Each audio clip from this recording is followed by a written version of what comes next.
વડોદરા શહેરના વારસિયા વિસ્તારમાં અંબિકાનગરમાં ગઈ મોડી રાત્રે અચાનક વાહનોને આગ લાગતા અફરાતફરી મચી હતી।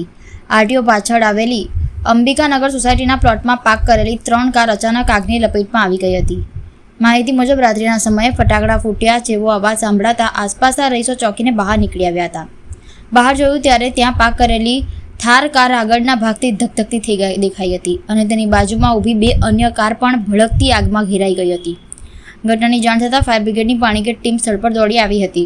લગભગ પોણો કલાક સુધી કરેલા પ્રયાસો બાદ આગને કાબૂમાં લેવામાં આવ્યો હતો। આગ કેટલી ઝડપથી પ્રસરી હતી તે જોઈને લોકો અચંબિત થઈ ગયા હતા। આગ કેવી રીતે લાગી તેના અંગે હાલ સ્પષ્ટતા થઈ નથી, જેના કારણે રહસ્યના ભમરડો ઊભા થયા છે। પોલીસે ઘટનાસ્થળે પહોંચી ગઈ છે અને સોસાયટીના સીસીટીવી ફૂટેજ મેળવી આગના સાચા કારણની તપાસ શરૂ કરી।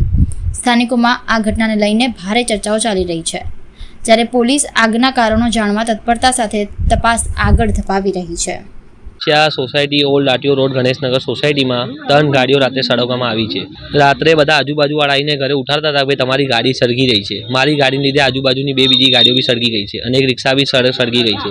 ફાયર બ્રિગેડને પોલીસને જાણ કરી દીધી હતી અને પોલીસ આવી ગઈ હતી 5-10 મિનિટ। ફાયર બ્રિગેડ 15-20 મિનિટ આવીને આગને કાબૂમાં લીધી હતી। કયો વિસ્તાર છે?